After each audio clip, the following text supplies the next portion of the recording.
शिवम मिश्रा को गिरफ्तार करके पुलिस ने एडिशनल चीफ मेट्रोपॉलिटन मजिस्ट्रेट की कोर्ट में पेश किया। पुलिस ने शिवम मिश्रा की 14 दिन की रिमांड मांगी। पुलिस ने कहा कि शिवम जांच में सहयोग नहीं कर रहा है। पुलिस ने कहा कि हादसे के समय कार शिवम चला रहा था। शिवम के वकील ने कहा कि कार शिवम नहीं चला रहा था। कोर्ट ने पूछा कि क्या इस केस में कोई धारा गैर जमानती है। कोर्ट ने पुलिस से पूछा कि शिवम को कितनी बार नोटिस दिया। करीब 3 घंटे की बहस के बाद कोर्ट ने रिमांड खारिज कर दी। कोर्ट ने शिवम मिश्रा को 20,000 के निजी मुचलके पर जमानत दे दी। कोर्ट ने जमानत देने के साथ 3 कंडीशन लगाई कि शिवम मिश्रा पुलिस की जांच में सहयोग करेंगे, पुलिस अगर बुलाएगी तो शिवम मिश्रा को जाना होगा, बिना पुलिस को जानकारी दिए देश से बाहर नहीं जा सकता। शिवम मिश्रा को कोर्ट से जमानत मिल गई, लेकिन कोर्ट ने जमानत देते हुए यह भी कहा कि इस मामले में उचित प्रक्रिया का पालन नहीं किया, क्योंकि हादसे के बाद चश्मदीदों ने कहा कि कार शिवम चला रहा था। शिवम उस समय नशे की हालत में दिख रहा था। फिर भी पुलिस ने शिवम का मेडिकल नहीं करवाया। पुलिस ने शिवम को गिरफ्तार क्यों नहीं किया? तभी के तभी पुलिस के मुताबिक यह गंभीर अपराध नहीं था। क्या मामूली एक्सीडेंट था जिसमें एक मोटरसाइकिल डैमेज हुआ? अगर ऐसा था तो पुलिस ने शिवम को गिरफ्तार क्यों किया? बाद में गिरफ्तार करके उसकी 14 दिन की रिमांड कौन बात की अब मांग रहे हो, जब शुरू में तुमको इतना गंभीर मामला नहीं लगा? हादसे के अगले दिन यानी 9 फरवरी को कानपुर पुलिस कमिश्नर ने क्या कहा था वो सुनिए। कमिश्नर खुद कह रहे हैं कि हादसे के बाद शिवम की हालत ठीक नहीं थी, इसलिए आगे की कार्रवाई करना ठीक नहीं था। जिस ढंग से उस लड़के को निकाला गया था अंदर से, वो काफ़ी जो है शॉक्ड था और उसको बाकायदा हाथ से जो है निकाला गया। उनको जो उनके बाउंसर थे उन्होंने बड़े खींच के निकाला। वो बिल्कुल ऐसा लग रहा था कि उसको कोई अनकॉन्शियस टाइप का हो गया था। ऐसी सिचुएशन में थाने पे ले जाना, कोई और कार्रवाई कराना, ये ठीक नहीं था। मैं आपको स्पष्ट करना चाहूँगा कि जो धाराएँ हैं एक्सीडेंट के केसेस में, इसमें एक तो केवल मामूली इंजरी हुई है, एक गाड़ी डैमेज हुई है, मोटरसाइकिल। इन एक्सीडेंट के केसेस में किसी भी 7 साल से कम की सजा में पुलिस अरेस्ट नहीं करती है। अब पुलिस ने जिस तरह की बात की उससे तो शिवम बहुत ही मासूम लग रहा है भाई, कि वो तो बहुत शौक में था, बीमार जैसा था, गलती से हादसा हो गया। जबकि लैम्बोर्गिनी हादसे के जितने सीसीटीवी फुटेज हैं वो अपने आप में सबूत हैं। जैसे ये पहला वीडियो देखिए, इसमें शिवम मिश्रा को उसके बाउंसर खींच के गाड़ी से उतारते दिख रहे हैं।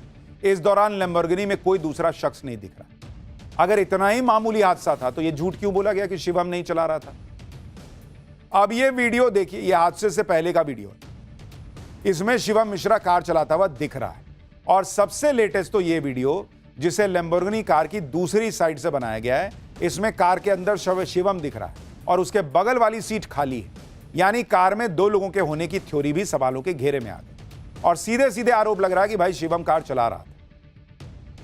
शिवम के परिवार वालों और वकीलों का कहना है कि कार शिवम नहीं चला रहा था। शिवम के वकील तो एक ड्राइवर को भी कोर्ट ले आए जिसके बारे में दावा किया जा रहा था कि वो कार चला रहा था। इस ड्राइवर का नाम मोहन है और इसने कोर्ट में एफिडेविट भी दिया है कि हादसे के समय वही कार चला रहा था। जबकि सीसीटीवी वीडियो में साफ दिख रहा है कि कार में एक ही आदमी बैठा हुआ था और वही आदमी फिर खींच के बाहर निकलता दिख रहा है। तो ड्राइवर किधर से निकला? लेकिन ड्राइवर कह रहा है कि वो कार चला रहा था और शिवम उनके बगल वाली सीट पर बैठा था। सुनिए ड्राइवर ने क्या कहा। मेरा नाम मोहन है सर। हैं? मोहन। मोहन, ये कब से गाड़ी चला रहा बेटा यहाँ? मैं सर गाड़ी में आया हूँ। हाँ। ये 4-5 दिन के लिए इन्होंने बुलाए थे तो इसलिए आया हूँ। अच्छा, जिस ये गाड़ी जब तुम चला रहे थे तुम्हारे मालिक बगल में बैठे थे क्या? हाँ जी। क्या हो गया था उनको? दौड़ा पड़ गया सर। दौड़ा पड़ गया था। तुम्हें कैसे पता चला कि उनको दौड़ा पड़ा? एकदम से उनके हाथ पैर वगैरह कांपने लग गया और ये मेरी तरफ वो गिर गए थे। तो 2 सवाल कि अगर यही आदमी गाड़ी चला रहा था तो ये फुटेज में क्यों नहीं दिख रहा? दूसरी बात कि अगर शिवम गाड़ी नहीं चला रहा था और उसको दौरा पड़ गया तो दौरा पड़ते ड्राइवर ने क्या कहा कि सर आप मेरी सीट पे बैठिए तो आपको दौरा ठीक हो जाएगा। क्या है ये? उधर पुलिस कह रही है कि भाई एक खाली बाइक डैमेज हुई थी, इतना गंभीर मामला था नहीं, 7 साल से कम की सजा का प्रावधान था, 7 साल तक का, तो इसमें गिरफ्तारी का बनता ही नहीं था। तो बाद में क्यों अरेस्ट कर लिए? फिर जब प्रेशर बना तो आपको सजा का प्रावधान समझ में आने लगा। अब 7 घंटे में जमानत भी मिले। बंगाल में बाबरी को लेकर मचे बवाल पर बीजेपी का स्टैंड तो क्लियर है, वो खुलकर बाबरी के विरोध में खड़ी हो गई। लेकिन टीएमसी ऐसी हड़बड़ाई हुई है कि बाबरी को कुछ बोलते नहीं बना तो बंगाल के ओवैसी को बीजेपी का पुतला बताने लग गए। टीएमसी के नेता कुणाल घोष को सुनिए। ये हुमायूं कबीर तो 2019 में भाजपा कैंडिडेट था। कौन भाजपा? जिस भाजपा ने बोला था एक धक्का और दो, बाबरी मस्जिद तोड़ दो, वो भाजपा का उम्मीदवार था ये हुमायूं कबीर, नरेंद्र मोदी जिंदाबाद बोल के। तो अब जब वो ये बाबरी मस्जिद के लिए इतना रेस्पेक्ट अचानक बढ़ गया है, तो इसके पीछे क्या है? ये क्या भाजपा का कोई पुतला बन गया है? बी टीम, सी टीम, डी टीम। यानी टीएमसी जो है वो हुमायूं कबीर को बीजेपी की बी टीम तो बता रही है, लेकिन बाबरी पर अपना स्टैंड क्लियर नहीं कर रहा। बाबरी पर बंगाल में ही नहीं, यूपी में भी कैसे गजब बवाल मचा है वो भी आपको बताऊंगा। इसके पहले इस बवाल का बैकग्राउंड जान लीजिए। बंगाल में मुर्शिदाबाद में बन रही बाबरी मस्जिद का डिजाइन यूपी में अयोध्या के उस बाबरी ढांचे से लेने का दावा किया जा रहा है, जिसकी जगह पर अब भव्य राम मंदिर बनकर तैयार हो चुका है।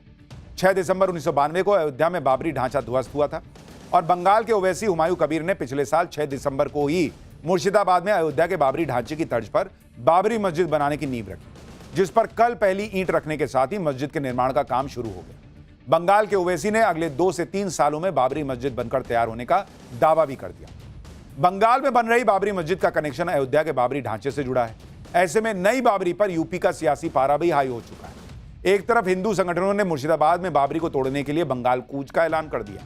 लखनऊ में बंगाल के ओवैसी हुमायूं कबीर को खुली चुनौती दी जा रही है कि हुमायूं हम आएंगे, बाबरी फिर गिराएंगे। ये देखिए कैसे कैसे पोस्टर छप गए। यूपी के सीएम योगी आदित्यनाथ बाबरी का सपना देखने वालों को कयामत वाला अल्टीमेटम दे ही चुके हैं और फायदे में रहने के लिए कायदे में रहने की बात बता चुके हैं।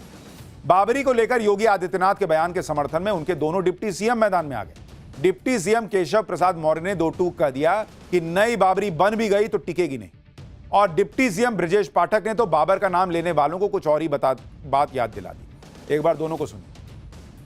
पहले तो बनेगी नहीं, कोई बनाएगा तो वो टिकेगी नहीं, और यह देश राम भक्तों का है, श्री कृष्ण भगवान के भक्तों का है, शिव भक्तों का है, बाबर के भक्तों का नहीं। मस्जिद बनाने का विरोध नहीं, लेकिन बाबर के नाम पे मस्जिद बनेगी तो उसका विरोध है। धन्यवाद। बाबर का महिमा मंडन करने वालों का उत्तर प्रदेश और देश में कोई स्थान नहीं होना चाहिए, और इसीलिए जब ये आगे पीछे बाबरी मस्जिद की घटना हुई थी तो कार्यसेवकों ने एक बड़ा नारा देने का काम किया था, तेल लगाओ डाबर का, नाम मिटा दो बाबर का। आप सब लोगों ने सुना था। और बाबर का भारतीय राजनीति के इतिहास में लुटेरे की संज्ञा है। यानी बीजेपी का एजेंडा क्लियर है, मस्जिद से कोई बैर नहीं, लेकिन बाबर तेरी खैर, बाबर का नाम नहीं आने देंगे। उधर बाबर के नाम पर ही सब हो रहा है। तो अब क्या मुसलमान सीधा बंगाल के ओवैसी के साथ और हिंदू सीधा बीजेपी के साथ आएगा या नहीं, ये तो वक्त बताएगा।